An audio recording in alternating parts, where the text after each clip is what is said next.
11. Como pode alguém dar uma aula e não terminar às 11 horas, né, Roseli?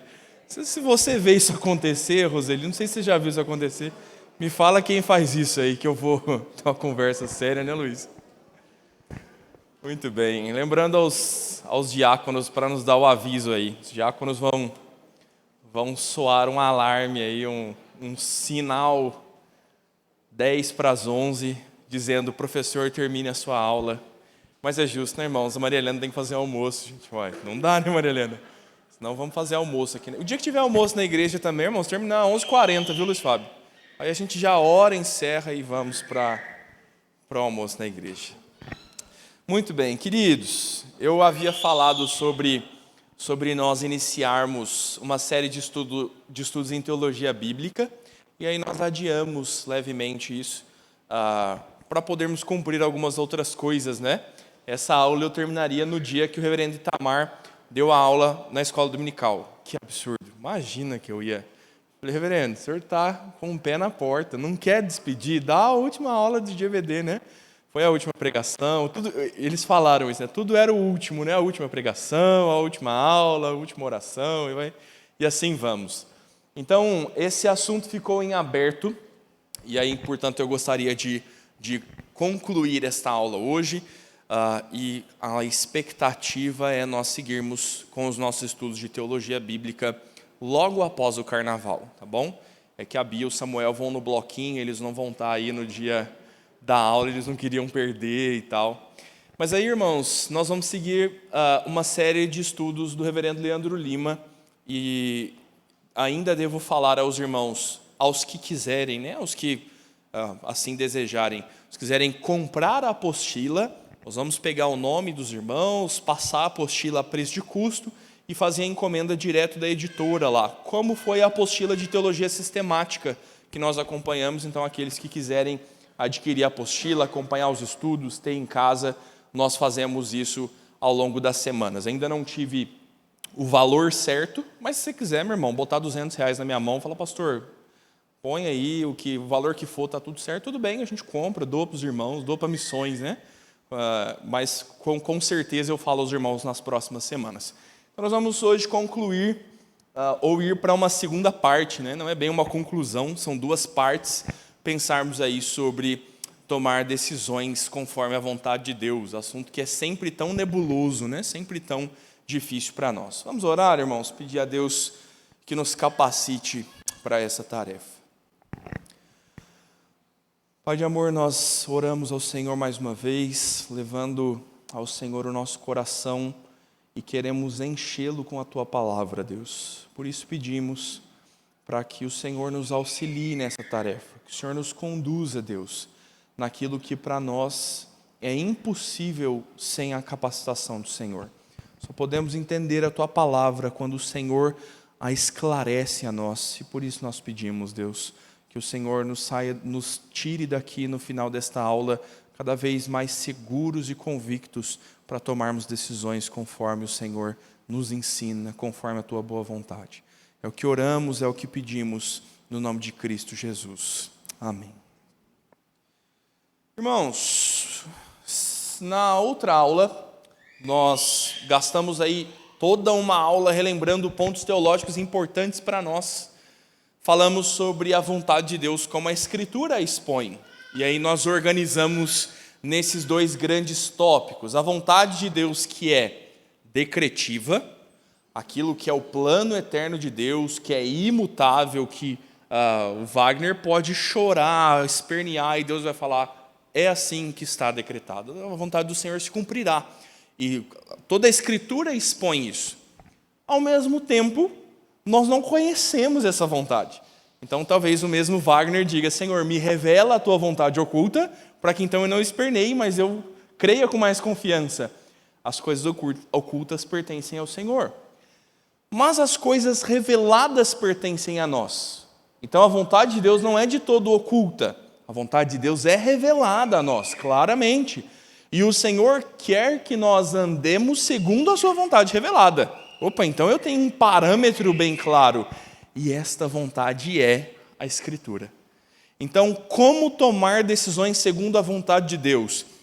Em que vontade nós estamos pensando? Na revelada e não na decretiva.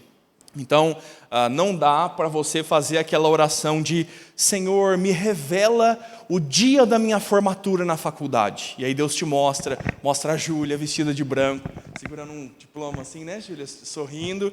E a Júlia fala, agora que Deus me revelou o futuro, eu sei o que decidi. Deus não faz assim. Deus não trata conosco dessa forma. E é como Deus decidiu fazer. É gostoso quando a gente quer ser Deus, né, irmãos? A gente fala assim, mas se eu fosse Deus, eu revelaria para Maria Helena o dia que ela vai morrer. Porque aí ela pode planejar a vida, né? Ela pode comer muito churrasco, pode parar de fazer dieta uns 6 meses antes, que aí não tem problema em engordar, nós vamos morrer. E aí Deus diz, não, este não é o meu desejo, esse não é o meu propósito. O Senhor trata diferente. Então, irmãos, a partir daí nós vamos pensar em três itens aqui. O título em inglês ali não é luxo meu não, viu, meu irmão? Só falhei na hora de editar o slide, né? Então esse é o nosso conteúdo. Nós vamos tratar áreas cinzas, pensar naquelas questões que não são tão claras. Vamos pensar nos perigos em discernir a vontade de Deus. E, por fim, buscar direção naquilo que nos é mais objetivo, mais direto no tomar decisões segundo a vontade do Senhor. Primeiro, então, irmãos, vamos pensar em orientações de Deus para áreas cinzas. Por que áreas cinzas? Porque não é preto no branco. É muito difícil muito mais fácil, na verdade, quando o William fala para mim assim, pastor, eu briguei com a Maiara e eu quero matar minha esposa. Qual é a vontade de Deus para mim? Você não mate a sua esposa, que você a ame como a sua própria carne.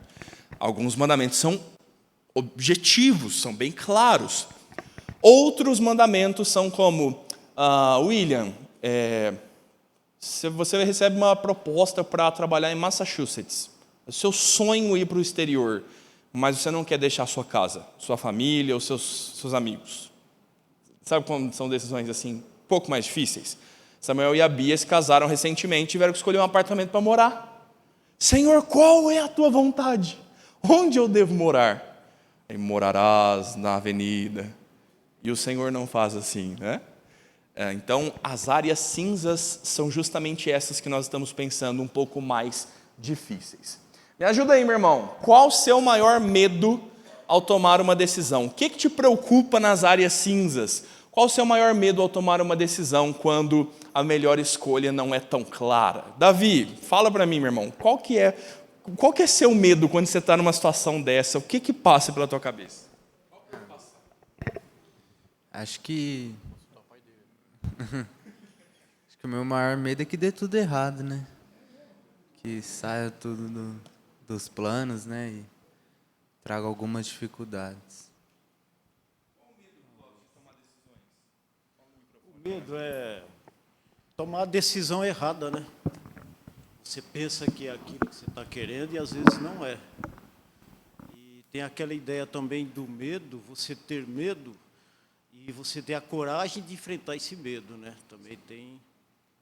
Aí toma uma decisão errada com convicção. Falei, vou decidir e não tenho medo disso. Se você tiver decidido, pegando uma ajuda, né? Aí fica mais fácil. Muito bem. E aí, irmãos, quais são os medos? Qual é a dificuldade de decidir? É só o medo de errar, irmãos? Deixa eu tranquilizar vocês aqui, ó. A Carla lá, o Denis, por favor. Deus é soberano, gente. É tranquilo, Deus é soberano. Se você errar, Deus é soberano, Deus sabe. Não tranquiliza? Silêncio fala, né? Sair da vontade de Deus. Eu acho que esse é o meu maior temor quando eu penso em tomar outro rumo, como foi agora com o emprego, né? Assim, eu fiquei pensando, mas se Deus está me direcionando para lá, é porque eu me senti um Jonas. É o personagem que eu mais tenho um ranço, e eu me senti nesse processo que eu passei, nessa nova etapa da minha vida, me identifiquei assim com ele. Eu falei, meu Deus, eu estou dentro da barriga desse peixe, porque eu queria tomar outro rumo, e como está sendo assim, difícil às vezes, né? Mas eu acho que sair da vontade de Deus é a pior coisa que um ser humano pode fazer. Muito bem. Não, a Carla, irmãos, traduziu aqui talvez o nosso sentimento, né? O Davi está falando assim, eu tenho medo de dar tudo errado. Deu errado para Paulo e estava jóia. né? Se Deus falar, Davi, eu te mostrarei o quanto importa sofrer pelo meu nome. Tá bom, Jesus, vamos lá. Agora, talvez a dificuldade seja essa, né? Nós sofrermos pelas nossas más decisões, trazer consequências duras sobre os nossos erros. Talvez essa seja a inquietação, decidir algo que Deus não quer para mim. Decidir algo que Deus não quer para mim. Relembro, onde aqui que a gente está pensando? No que é prescritivo e não no que é decretivo. Eu posso saber a vontade de Deus para tomar decisões. Onde Deus quer que eu esteja, Ele disse na palavra. Não há o risco, e aí, veja bem isso que eu vou dizer, não há o risco de escolher fora da vontade de Deus se você decide segundo a palavra. Não há o risco. As situações de áreas cinzas, vocês vão ver que quando as coisas não são tão claras assim do que nós estamos dizendo, às vezes não há pecado em um ou em outra decisão. Há situações que escolher um apartamento ou escolher o outro apartamento para alugar, nenhuma das duas é um pecado propriamente. E aí eu posso dizer assim, tá, mas uma escolha deve ser melhor do que a outra, então se eu escolher a pior, eu estou saindo da vontade de Deus. Você não conhece a vontade decretiva. A vontade revelada te diz, olhe, analise, escolha com sabedoria e alugue um apartamento. Aí o Samuel fala assim, pastor, eu gostei de um aqui no centro, aqui, R$6.800 o aluguel. É da vontade de Deus? Bem, a Escritura te diz para você gastar o que você tem. Então, se você andar biblicamente, você pode tomar decisões segundo a vontade de Deus. É nisso que a gente quer caminhar e destrinchar um pouquinho mais. Então veja, meu irmão, nós estamos sempre rodeados desses assuntos adiáforos. Umas palavras gostosas, né? Anota aí, Lucas, no caderninho de novas palavras, né? Também não conhecia essa palavra. São coisas que não estão necessariamente certas nem erradas. São coisas que não são nem ordenadas nem proibidas. Nós estamos rodeados de assuntos assim. Qual camisa eu devo vestir hoje? Há uma camisa errada? Com certeza, meu irmão. Se eu viesse de regata, você ia bater o olho e ia falar, não, o pastor está desrespeitoso. Mas entre a vermelha, a azul e a branca, talvez não haja escolha errada. São assuntos que a liberdade. Deus concedeu liberdade ao homem para escolher. Mas nós podemos dar alguns passos a mais, pensando o seguinte, esperar uma orientação especial de Deus sempre, muitas vezes é negligenciar a Escritura, quando Deus já falou e já revelou o que Ele quer para nós. Às vezes a gente está mais preocupado em ter algo bem específico a que se apegar e não ter o medo de errar, como Davi falou. Nós não somos soberanos, nós não passaremos por isso. Por outro lado, não pense que você não terá instruções de Deus para tomar decisões. Ao mesmo tempo que Deus não vai te dar o endereço do apartamento a ser alugado, Deus não vai te deixar o léu. Deus te dá princípios bons para regerem as tuas decisões. Olha, meu irmão, o capítulo da Confissão de Fé de Westminster, o slide cortou aqui, é o parágrafo 1, ou melhor, capítulo 1, parágrafo 6. A nossa Confissão de Fé nos diz assim, todo o conselho de Deus, concernente a todas as coisas necessárias para a glória dele, e para a salvação, fé e vida do homem, ou é expressamente declarado na Escritura, ou pode ser lógica e claramente deduzido dela. A Escritura nada se acrescentará em tempo algum, nem por novas revelações do Espírito, nem por tradições dos homens. Reconhecemos, entretanto, ser necessária a íntima iluminação do Espírito de Deus, para a salvadora compreensão das coisas reveladas na sua palavra, e que há algumas circunstâncias, quanto ao culto de Deus e ao governo da igreja, comum às ações e sociedades humanas, as quais têm de ser ordenadas pela luz da natureza e prudência cristã, segundo as regras gerais da palavra, que sempre devem ser observadas. A Confissão de Fé fala bem mais bonito do que eu, né? Ela está nos dizendo sobre como a Bíblia nos dá tudo o que precisamos. Seja para as coisas concernentes à glória de Deus e à nossa salvação e à fé, coisas fundamentais. Você não conhece a salvação em Cristo em outro lugar. Mas a Bíblia também fala sobre a vida do homem, sobre a vida comum. Coisas que são expressamente declaradas em não matarás, ou coisas que são implícitas dizendo para você viver a vida com contentamento naquilo que Deus te deu, e você não deve alugar um apartamento de R$8.000 se você ganha R$5.000. Algumas coisas norteiam e são claramente deduzidas da Escritura. Talvez este seja o ato trabalhoso de tomar uma decisão. Deduzir o que a Escritura está dizendo. Desgastar-se no trabalho da Escritura, de compreensão. E nós vamos ver que um dos maiores problemas é a nossa preguiça espiritual, é a negligência, às vezes, de nós gastarmos tempo entendendo o que a Bíblia diz sobre o assunto. Mas aqui a confissão diz, olha, as ações e sociedade humanas têm que ser ordenadas pela luz e natureza, pela prudência cristã. Viva como um bom cristão. É basicamente isso que a confissão de fé está dizendo. Você quer tomar decisões corretas e sensatas? Seja um cristão prudente. Tome decisões segundo a natureza da fé. Há decisões para nós que são claramente contra a natureza da fé. Não é compatível com a fé cristã. Aquilo é um letreiro luminoso dizendo, não vá para cá. São orientações que nos conduzem a tomar boas decisões segundo a palavra de Deus, sempre segundo a palavra. Perguntas investigativas. Vamos dar uns passos adentro para nós pensarmos nessas questões da palavra. Talvez o mais difícil seja os momentos que a gente fala assim, tá bom, pastor, mas como deduzir claramente? Se a Bíblia me diz, como eu vou encontrar o que a Bíblia me diz? E aí eu te respondo, pergunte para ela, pergunte a Escritura, desde que a Bíblia responda. Olha como esses textos nos ajudam. Denis, leva o microfone para o William, por favor. Vou pedir para o William ler para nós 1 Coríntios 6, 12. E vou pedir para a Vanessa, que está do lado aqui, ler para nós 1 Coríntios capítulo 10, verso 23. Pastor, só aproveitando, Diga. Estava lembrando daquele texto porque às vezes a gente pensa assim, quando as coisas são claras é fácil, né? E quando, igual você citou, tem dois caminhos que ambos parecem ser certo, né? A gente confia que Deus também ele vai nos nortear e nos orientar, né? Eu lembrei daquela passagem que Paulo, antes de atravessar a Macedônia, vou ler aqui 2 versículos, bem curtinho.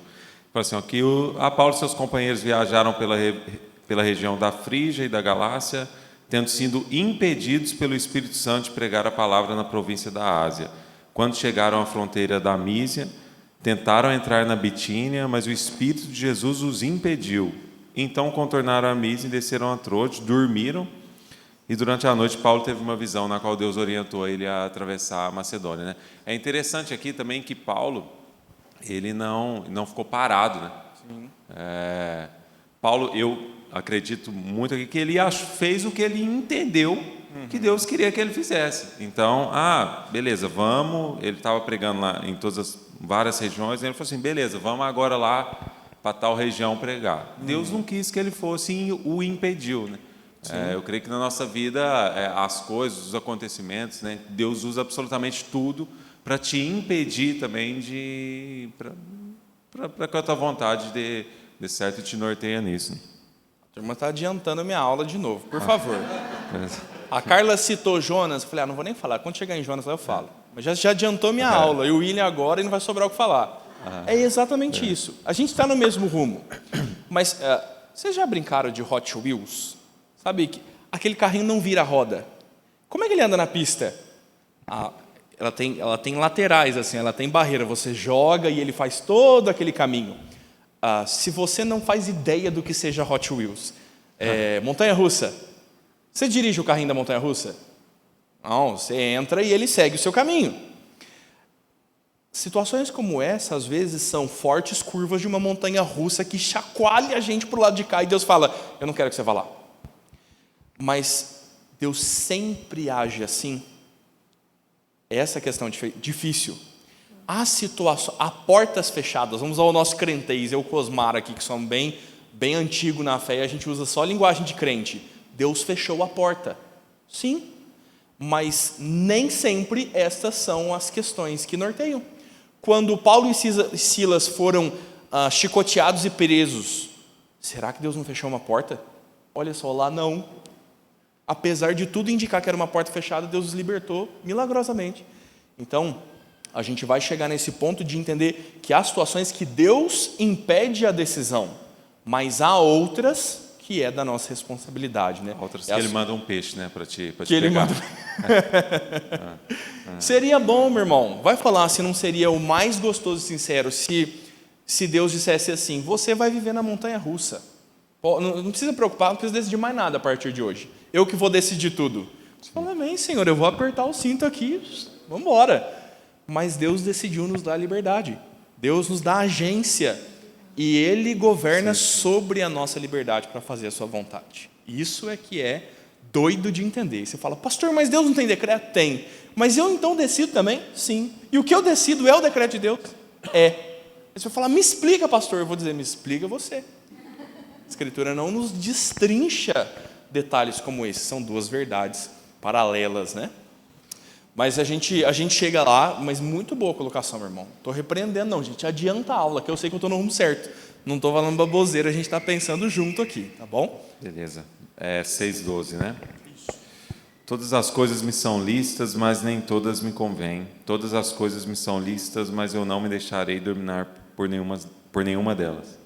Pediu para a Vanessa ler que o versículo é bem parecido.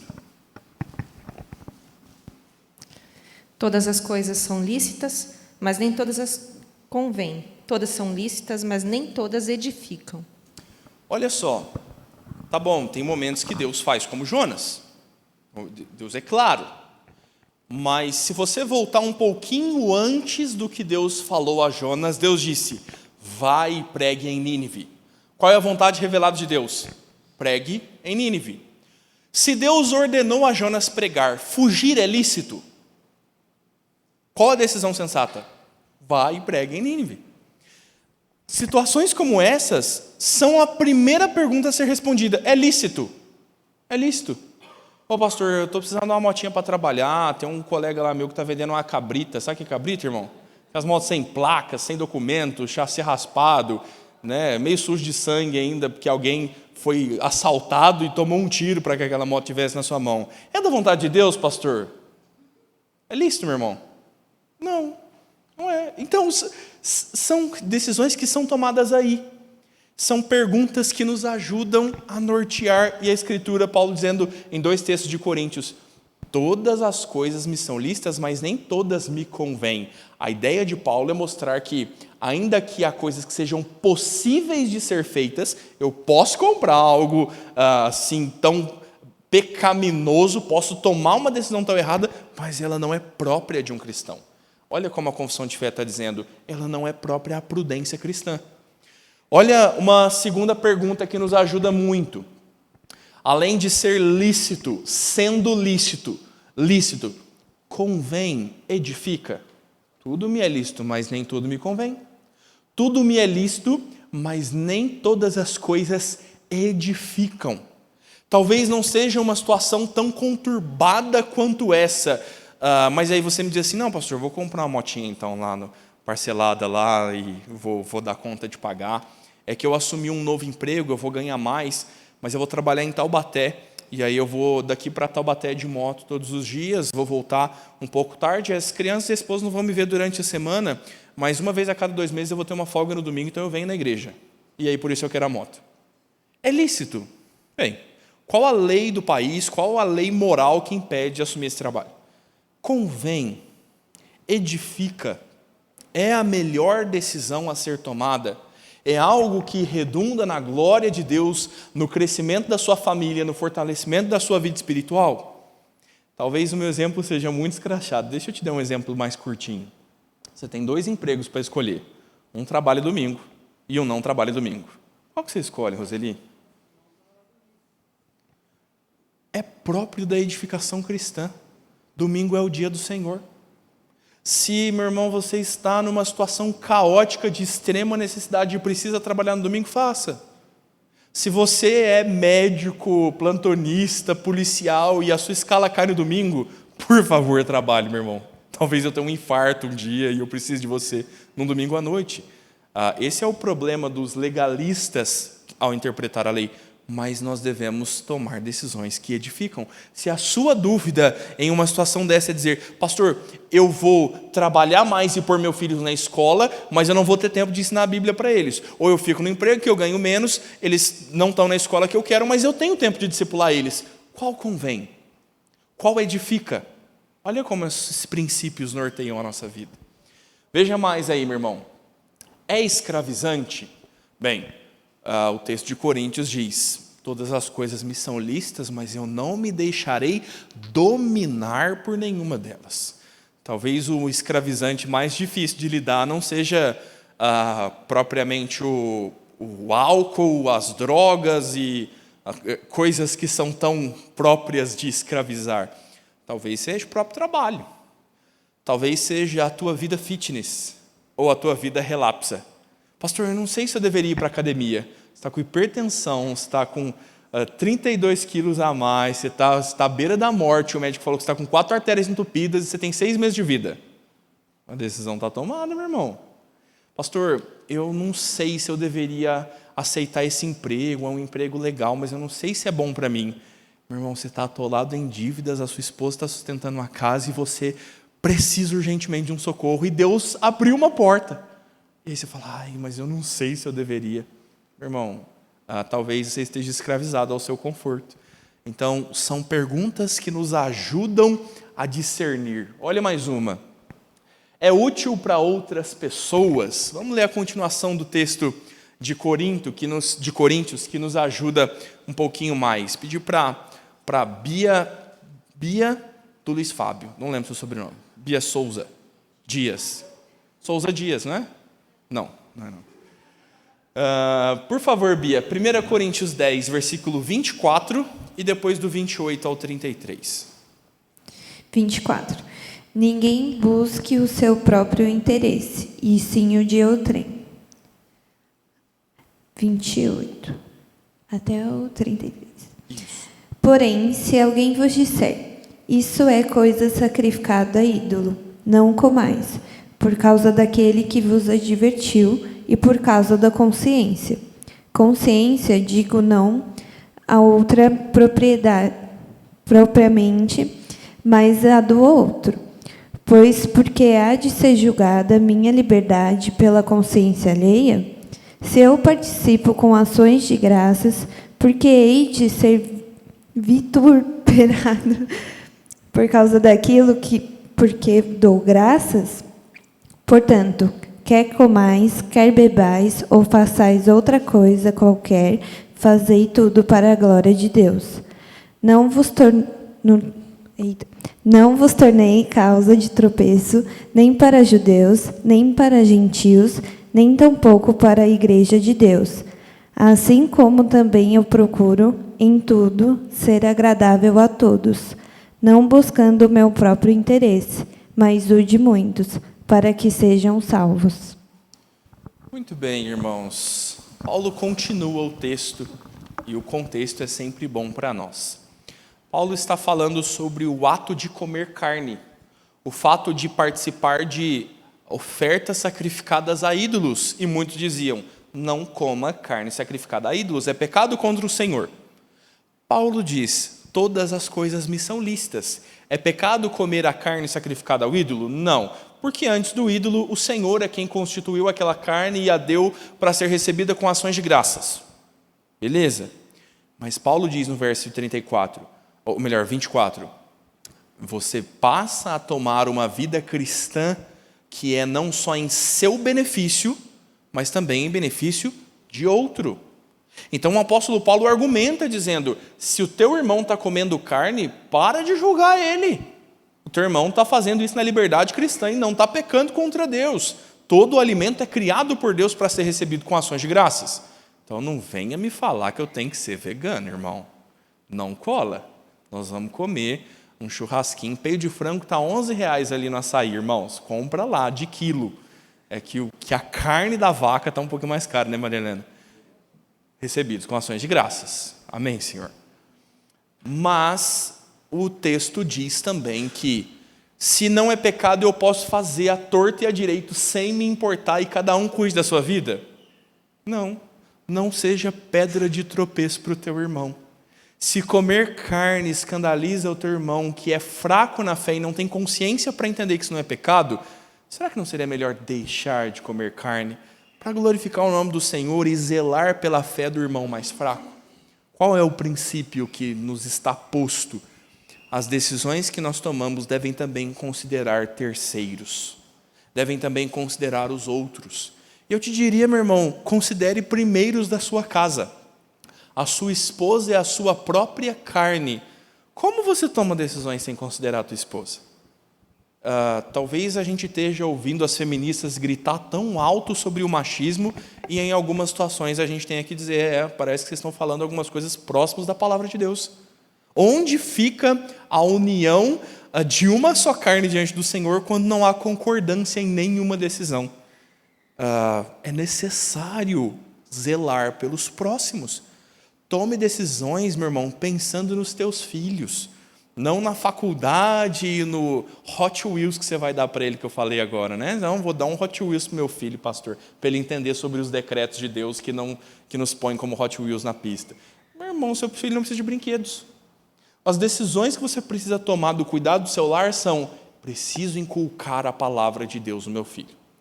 Qual é a melhor decisão que vai me favorecer a inculcar a palavra de Deus aos meus filhos? As decisões que nós tomamos, elas precisam considerar outras pessoas. Como é que eu vou abençoar os outros com as minhas atitudes? Como é que o que eu faço ou deixo de fazer beneficia ou prejudica a outro? Precisamos pensar nisso. Pastor, eu acho que esse ponto que o senhor falou agora, eu acho que a gente tem um grande exemplo hoje na nossa vida e que vai perdurar por muito tempo, que é onde a gente precisa fazer essa pergunta, né? Se o que a gente tem feito tem também atrapalhado o nosso irmão ou vai deixar alguém triste, é com relação às redes sociais, né?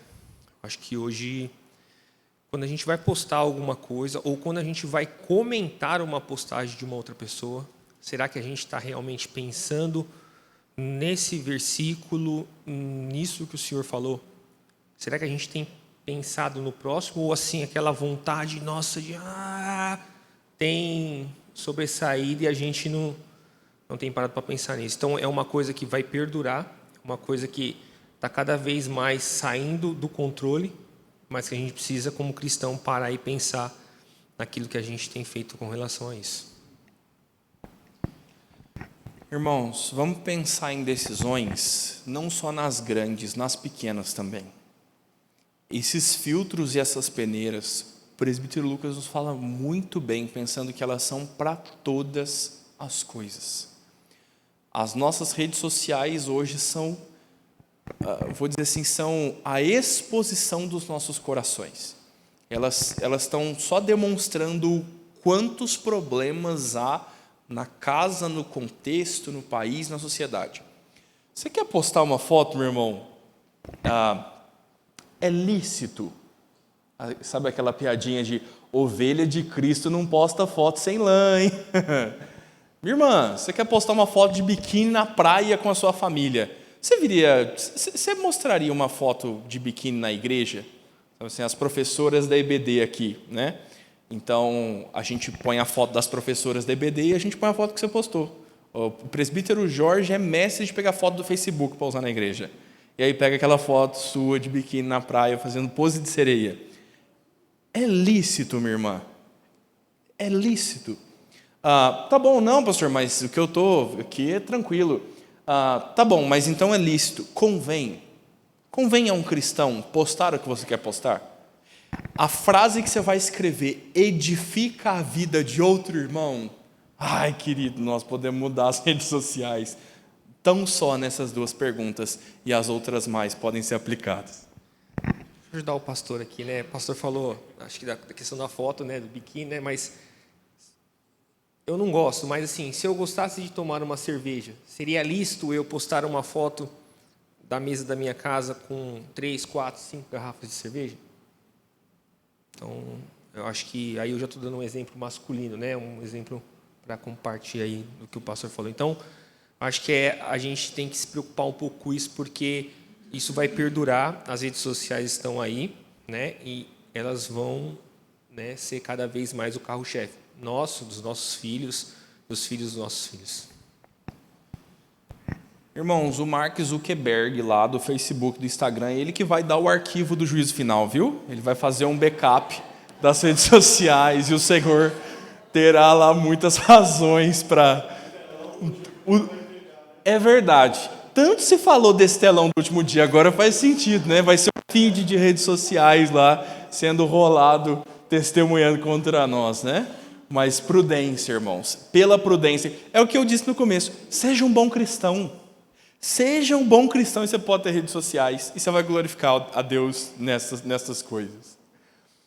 Por fim, a pergunta última é essa, né? Glorifica ao Senhor. Isso aqui é para dar glória a Deus ou para mim mesmo? Estou tomando uma decisão que às vezes está tudo encaixadinho, aparentemente não tem problema nenhum. Ninguém pode olhar e dizer, olha, aqui tem uma decisão, mas o meu coração para tomar essa decisão está lá no meu ego. Meu coração está lá nos elogios que eu quero ganhar quando eu tomar essa decisão.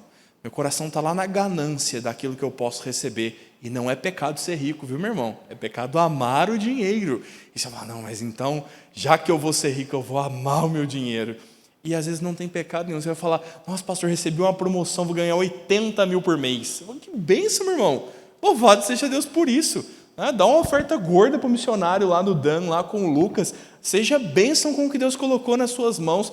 Faça a obra do Senhor, ajude o necessitado. Glória a Deus. Onde está o teu coração tomando essas decisões?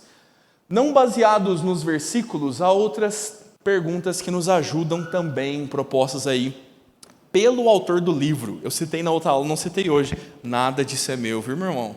Isso é um livro chamado Tomando Decisões, segundo a vontade de Deus, reverendo Heber Campos Jr. Leia o livro, assista a palestra na internet. Eu o traduzi e trouxe o ensino para a igreja, tá bom? Então a ideia não é me apropriar das ideias, mas o reverendo Heber Jr.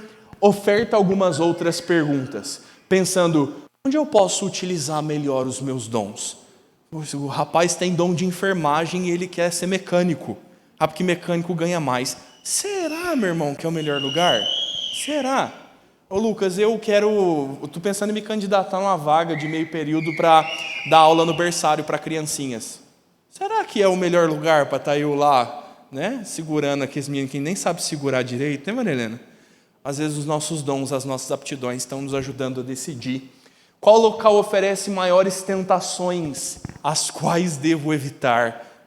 Meu irmão, você é ex-alcoólatra e alguém quer abrir uma sociedade contigo num bar. Não vá, não vá. Você tem problemas sérios e às vezes uma decisão vai te conduzir para muito próximo desses problemas, vai pôr em xeque a tua vida com Deus. Não vá. Meu primo vai casar no carnaval e eu vou fazer o casamento dele no sábado. Lá em Porto Alegre, irmãos, podia casar aqui em Mariporã, né? E aí nós conversando e pensando sobre o namoro, a vida e tudo mais, ele me falava dos planos de casar no fim da faculdade, estando no primeiro período. Eu falo, joia, camarada, você mora na cidade da tua namorada, quer cursar 5 anos de faculdade e continuar santo diante do Senhor. É possível, irmão, tudo é possível àquele que crê. É prudente? Parece que não. Qual a melhor decisão? Falar, mas eu não tenho dinheiro para casar. Falei, mas você não tem dinheiro para fazer festa. Casar, eu pago seu casamento no cartório. Sabe aquela? E a decisão de casar veio na decisão de que é melhor casar sem o glamour que a gente queria. Olha a decisão.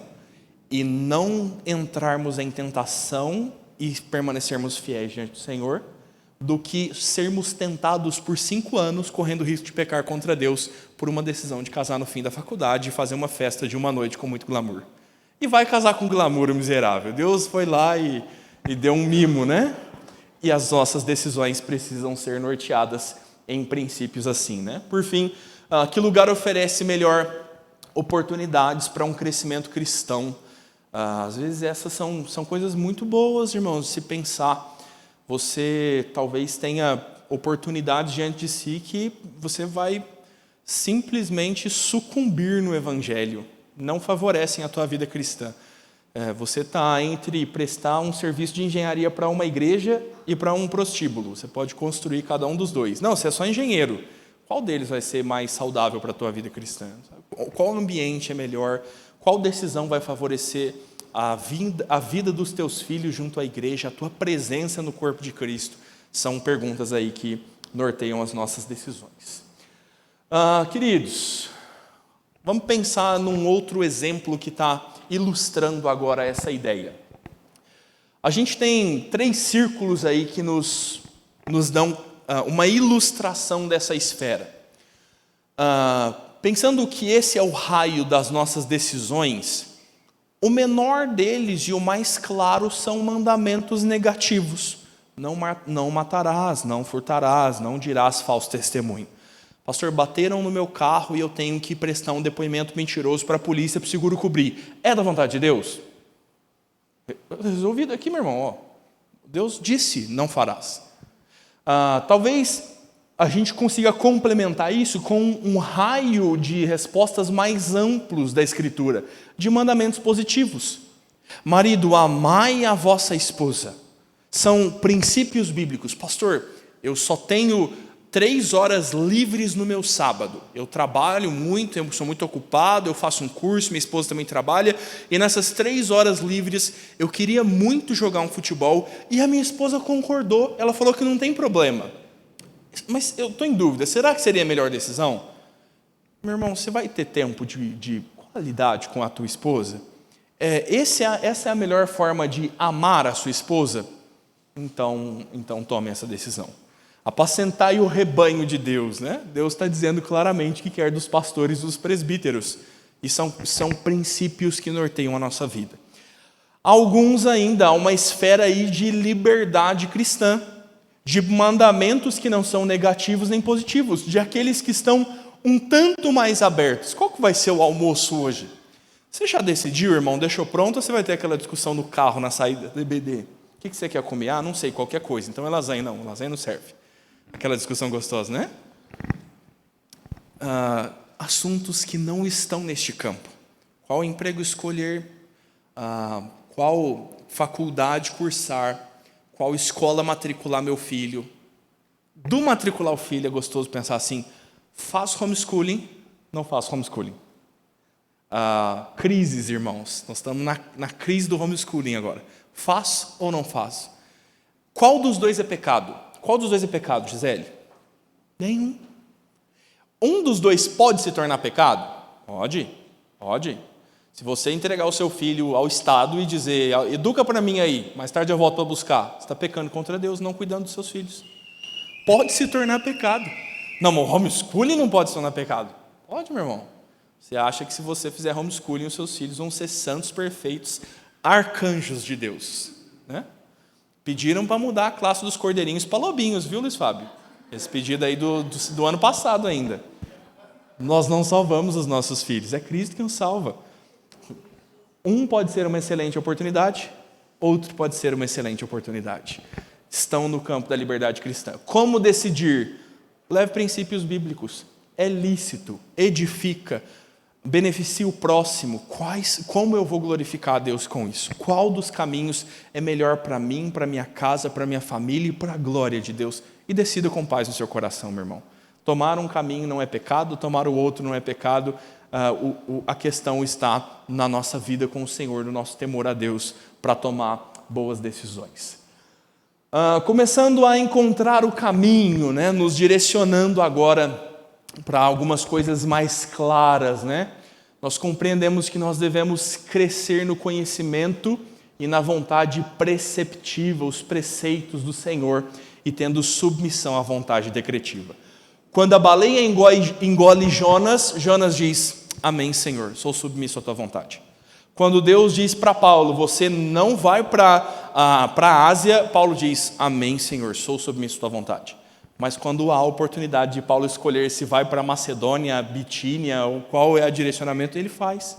Quando Jonas, então, vai e chega a Nínive, ele toma a submissão e agora obedece à vontade do Senhor de pregar. A gente tem 2 princípios importantes. Vamos ler aí Colossenses capítulo 1, verso 9 e 10, texto que ilustra essa ideia. Por favor, Gisele.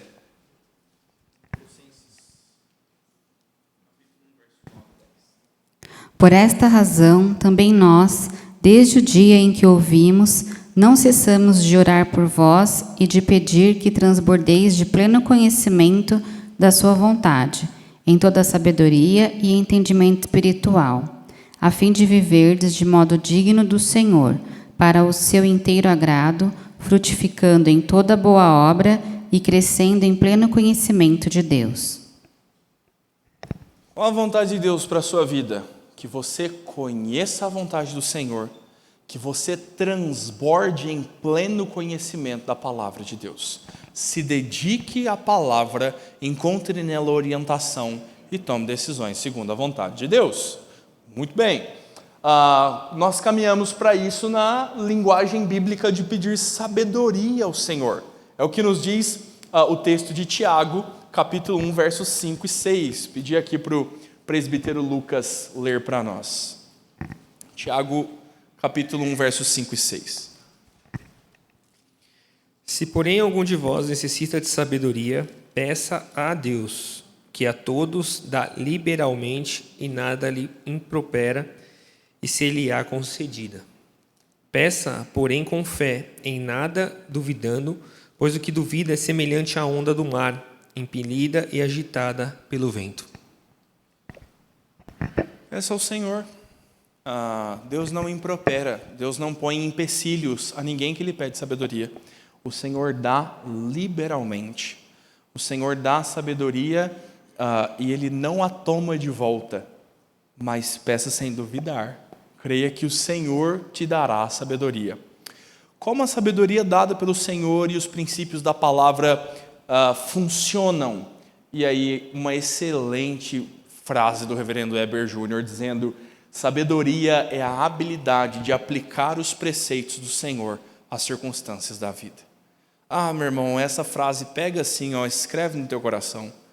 A sabedoria que o Senhor nos dá trabalha junto com o texto de Colossenses de transbordar no conhecimento de Deus.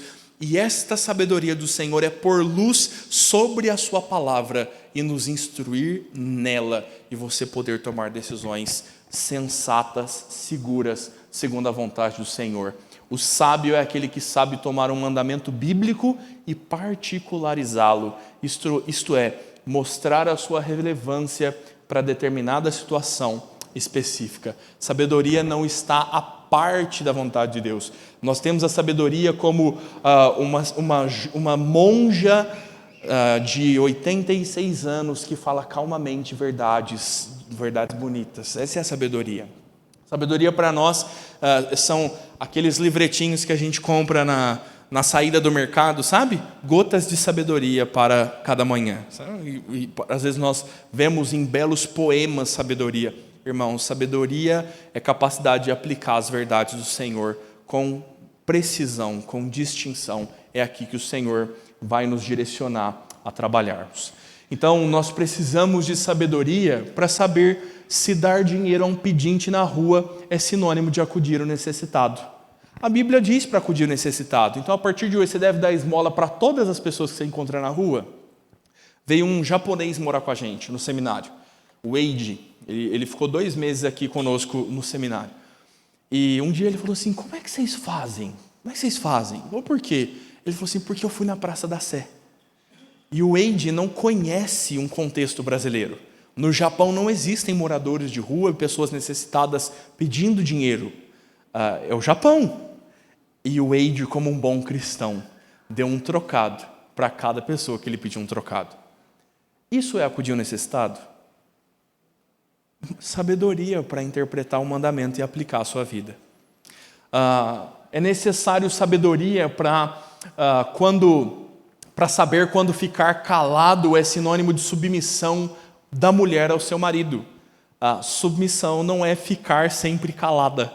Às vezes a submissão da esposa é dizer: meu amor, você está agindo fora do que a Escritura ordena. Eis uma mulher submissa, que repreende seu marido com pureza, mansidão e submissão. Ela não faz isso no desejo de tomar dele a sua autoridade. É a forma boa de se aplicar o princípio bíblico. Como agir para que não levem os seus filhos à ira, como diz Efésios 6:4. como servir ao Senhor, como ao Senhor, sem fazer o trabalho de Deus, né? Como ser submisso a Deus no seu próprio serviço, como responder ao insensato e quando não responder ao insensato. Essa é a gota de sabedoria que a gente queria, né? A hora de olhar um insensato brigando no Facebook e falar: amém, Senhor, dá sabedoria a essa pessoa. Enfim, sabedoria é necessária para que saibamos discernir o que agrada ao Senhor, porque o cristianismo não é um conjunto de regras moralistas. A Bíblia não é um pacote de faça isso, faça aquilo. Deus trabalha de forma orgânica, tratando os crentes constantemente, continuamente, nas nossas necessidades. Pois bem, irmãos, quais são os riscos de andarmos assim? Quais são os perigos que nos rondam ao tomar as decisões? Davi está certo quando diz assim: rapaz, eu tenho medo de errar, tenho medo de tomar uma decisão e dar tudo errado.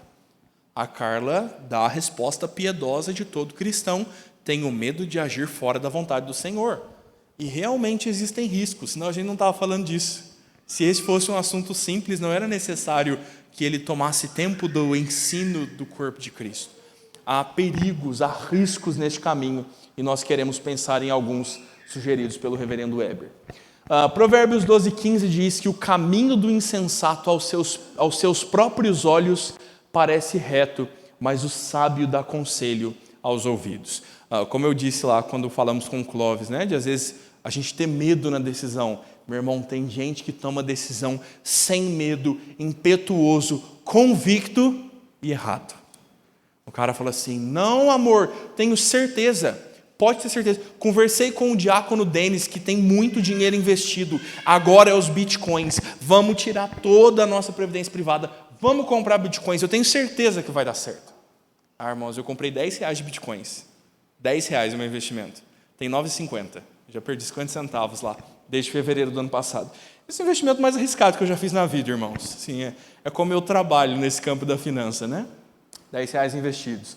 É possível errar como um insensato de Provérbios aos seus olhos, dizendo: estou retinho, estou certinho, e errar convicto. Há perigos aí. Então, o que nós começamos a pincelar nisso? Muitas vezes os cristãos, eles disfarçam essa instabilidade, esse medo de decidir com uma roupagem espiritual, quando eles dizem assim: não, eu estou buscando a vontade do Senhor.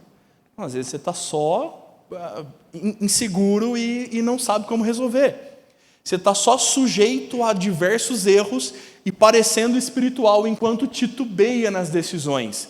Uma boa desculpa para permanecerem indecisos. Alguns sofrem de timidez, outros de falta de iniciativa e acabam espiritualizando as suas dificuldades na hora de decidir. Sabe aquele assim: meu irmão, você está em pecado. A Bíblia diz que isto é pecado. Por que você não resolve essa situação? Aí o irmão diz assim: porque Deus não me deu paz no coração ainda para decidir. Então vá para o inferno com paz no coração. Desobedeça ao Senhor com um coração tranquilo. Nossa, rapaz, estou aqui totalmente contra o que Deus me manda fazer, mas eu estou em paz. É um insensato de Provérbios que vê os seus caminhos retos quando são tortos. Talvez o temor não seja fazer uma escolha, mas dizer não a todas as outras alternativas. Talvez a dificuldade do irmão que vai, o João Pedro, vai casar, né, João Pedro? Um dia com alguém, né? O João Pedro está solteiro ainda, irmãos. Fez 18, João? Ainda não. 17 anos. Vai casar um dia. Qual é a dificuldade de escolher e falar: é a Joana? É que ele vai ter que falar não para Maria, para Tereza e para... Ele vai ter que tomar uma decisão. Talvez sua preocupação seja essa. Poxa, mas se eu escolher esse emprego, eu estou dizendo não para esse. Eu queria um pouquinho de cada. Talvez são problemas, perigos que rondam as nossas decisões. A ideia, meu irmão, de que Deus tem um propósito na sua vida, ela pode ser perigosa. Essa é uma verdade bíblica. Deus tem um propósito para todas as coisas. Mas quando a gente fala essa frase, a gente está normalmente bem teologia da prosperidade, dizendo assim: nada de mal vai te acontecer. Tudo vai dar certo, você vai ser feliz, contente e nunca terá dificuldades. Essa é a mentira que está implícita na frase como ela é usada, na forma como ela é dita, dizendo Deus tem um propósito para a sua vida. Os cristãos associam essa ideia, essa frase, ao sucesso. Eles pensam que ter sucesso e tomar decisões segundo a vontade de Deus e viver aquilo que é para a minha própria vida, isto é não pecar, ou melhor, isto é não sofrer, isto é não falhar, isso é nada dar errado. Eis aí um grande perigo, eis aí um grande problema para nós. Métodos perigosos para saber a vontade de Deus. Pensando nos perigos, pensando nos riscos, algumas coisas são bem claras aí para nos nortear, ou pelo menos para nos dizer onde não ir, tá bom? Ouviram o sinal, irmãos? Ninguém esbarrou na campainha não, o diácono aí, ó, o presbítero Jorge instruiu os diáconos aí. Temos 10 minutos, eu não vou terminar a aula, meu irmão. Muito bem. O reverendo Tamar foi embora com uma aula pela metade, vocês viram, né? É a vida do pastor, meu irmão, e ele vai voltar para terminar essa aula. Falei para ele terminar domingo passado, ele não quis, não sei por quê. Preferiu ir, né, para Nova Zelândia, que terminar a aula. Irmãos, olha como alguns métodos para discernir a vontade de Deus são muito perigosos. Eles são opostos aos princípios que a gente acabou de ver. Primeiro deles, portas abertas. William, estamos juntos aqui, hein? Finalmente. Deus abre portas e fecha portas. Se não for da vontade de Deus, se for da vontade de Deus, as portas vão se abrir. Vão se abrir mesmo? Vão se abrir mesmo? Jorge, toda vontade de Deus as portas se abrem? Quando é da vontade de Deus as portas se abrem? Sim.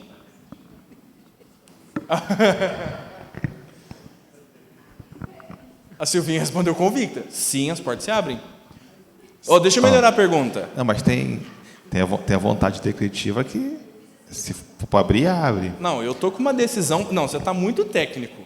Se eu for aconselhar com você, eu não quero essa resposta aí, não. Presbítero Jorge, estou precisando tomar uma decisão, quero sair da igreja de Guarulhos e pastorear outra igreja. É da vontade de Deus? Como é que eu sei? As portas... Olha o que é a pergunta boa aqui. Como eu sei que as portas se abriram? Responde aí, Silvinha. Deixa a Silvinha responder, que é difícil. Como eu sei que as portas se abriram e diz assim, agora Deus quer que eu passe? Se eu brigar com a SAF, né? E as irmãs não quiserem mais... Eu acho que quando encerra um ciclo, a gente sabe. E lá abriu a oportunidade. E, principalmente, eu vou falar o que a Ieda sempre me falava. Se você tiver paz no coração, você vai. Mas o que eu falei mais cedo. Dá para errar com paz no coração também. Sim, mas se você tiver os indícios... Se você tiver indícios. Você vê como é que é difícil. Eu estou pondo vocês no fogo mesmo, na parede, né? É exatamente essa dificuldade. Então vamos pensar assim, irmãos, eu recebi um convite para pastorear uma igreja e ganhar R$2.000 a mais que eu ganho aqui. Sinto paz no meu coração, é da vontade de Deus que eu vou ganhar mais. E aí a Sara estava querendo já comprar umas coisas. A gente quer ter um filho, né? E o filho dá despesa. Agora é enganoso, né? A Silvia falou que o coração do homem agora é enganoso, né? Olha como é difícil, meu irmão, tomar decisões assim. Como eu disse, olha que perguntas boas para a gente responder nessa ideia. Quando os países perseguidos serão alcançados? A missão Portas Abertas trabalha em países de portas fechadas. Eles abrem com o pé na porta, é isso que eles fazem, né? Eles arrombam a porta e entram e pregam o evangelho. Né? Eles pulam a janela, né? A missão Portas Abertas. Irmãos, olha que difícil. Como eu interpreto quais portas estão abertas? Olha como isso é subjetivo. Esse é o grande perigo. Esse é o grande perigo. Situações como a montanha-russa, onde Deus diz, não é aqui e Ele me vira, são situações bem do tipo assim, cadê os meninos que quer casar? O João. Pastor, eu encontrei a mulher da minha vida. Quer casar, né, João? Tá bom. Pastor, eu encontrei a mulher da minha vida. Bênção, João. De qual igreja ela é? É a minha pergunta. A Bia falou que acabou, João. E o João fala assim, não, pastor, ela é espírita. É da vontade de Deus? A porta está fechada? Claramente fechada. Não, pastor, mas ela pode se converter. Então, quando a porta abrir, quando ela se converter, Aí, João, a gente conversa. É um prazer recebê-la aqui na nossa igreja. É um prazer receber espírita também, né? Mas nós vamos pregar para ela e não simplesmente, né, conviver pacificamente. Então, irmãos, olha como decisões assim, às vezes elas são subjetivas. É esse o perigo. Deus abre portas e fecha portas? Sim. Deus toma decisões dessa forma.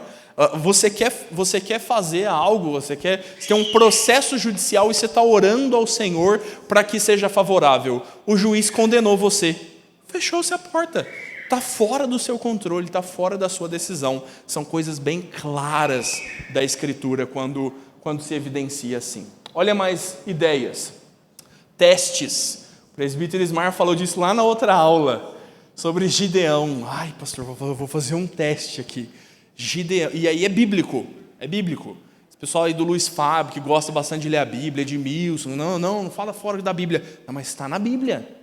Gideão colocou o molho e ele colocou o chumaço de algodão e ele se molhou. Não o suficiente, ele colocou e depois ele ficou seco e o campo molhado. E Deus provou para Gideão.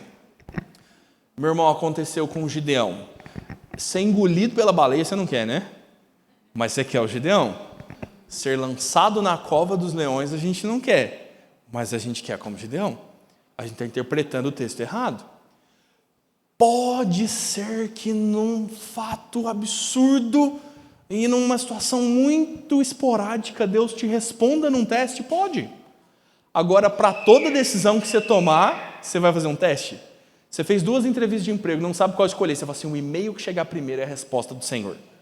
Aí chega o e-mail que você não queria, né? Aí você atualiza a caixa, fala, não, aqui tem um fuso, né? O fuso horário aqui. Muito difícil, irmãos, tomar decisões dessa forma. O acontecimento de Gideão, ele está muito mais associado à covardia e à descrença do que ser sábio na hora de tomar uma decisão. Deus está chamando Gideão. Qual era a atitude de Gideão? Dizer, amém, é o Senhor que me chama, eu vou. É obediência clara e direta quando algo é revelado. Então, narrativas bíblicas não são normativas. Deus indica outros caminhos para os cristãos em sabedoria. A historinha que está ali, o reverendo Weber conta. O reverendo Weber conta no livro que um homem decidiu fazer um teste para saber se deveria casar ou não. Não faça esse teste, viu, João? Não faz esse teste do casamento que eu vou contar agora. O reverendo Weber disse que um homem um dia estava muito reflexivo e ele não sabia se deveria se casar, se não deveria se casar. E ele estava à beira de um rio e ele viu um pedaço de madeira, um toco boiando no rio assim. E ele abaixou, parece, a gente se contar assim bem bonito, né? Parece Davi, né? Ele se reclinou, não abaixou não, ele se reclinou, tomou 3 pedras sobre a sua mão esquerda e atirando com a mão direita, ele decidiu que se uma das pedras acertasse o toco, ele se casaria. E se não se acertasse, aquilo seria a vontade do Senhor dizendo que ele não se casaria. Então ele atirou a primeira pedra, ele fez pluf. Ele atirou a segunda pedra e ela também caiu no rio. E sobre a terceira pedra, ele rapidamente esgueirou, desceu no barrão com a beira da ponta e acertou finalmente. E ele disse que assim decidiu que se casaria no Senhor. Você está rindo que você já fez isso, irmão, com outra coisa. Tenho certeza que você já fez isso. A gente decide no cara ou no coroa. A sua esposa não quer escolher o sabor da pizza, você gira o aplicativo assim, fecha o dedo e põe. E fala, vai ser esse. Aí sai pizza de abobrinha, né? Que gostoso assim. Os testes não são o meio ordinário de Deus para tomar decisões.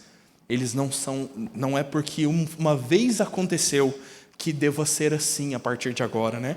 Você põe os 2 contratos, e como você aprendeu na infância, 2 contratos de locação, e você faz unidunité, e você diz, e assim a vontade do Senhor será feita. Deus te deu muitos outros, né? E o Samuel, que quer alugar um apartamento de R$6.000, com 8 quartos e piscina na cobertura, ele vai fazer assim, unidunité, salame mingue, o sorvete escolhido foi você. Aí, Bia, te falei que era esse aqui, né? E a gente está sempre prendido, né? Sempre presos à nossa subjetividade, né? Eis os grandes problemas. Eu tenho 1 minuto. É isso mesmo? Tem 1 minuto, né? Já passou, Maria Helena? Não, o Luiz Fábio está aqui, ó. Muito bem, irmãos, eu vou ter que terminar essa aula outro dia, realmente não há possibilidade de fazê-la já. E a gente vai continuar, né, tratando sobre outros perigos, outros riscos desses subjetivos, né, de tomar as decisões assim impetuosamente, né? E falamos aí, afinal, sobre a conclusão dessas coisas, né? Qual é um caminho seguro, então, para eu tomar as decisões? E aí, não tendo terminado a aula de hoje, é certo que começaremos em março a nossa série de estudos em teologia bíblica, tá bom, queridos? Então, que Deus os abençoe. Nós vamos passar aí a apresentação das crianças. Você fala assim, pastor, tem uma decisão muito, muito, muito importante, não dá para esperar até março para decidir. Chama eu, meu irmão, vamos bater um papo, eu te dou um spoiler da aula, a gente conversa e caminha juntos aí nessa jornada. Deus abençoe, irmãos.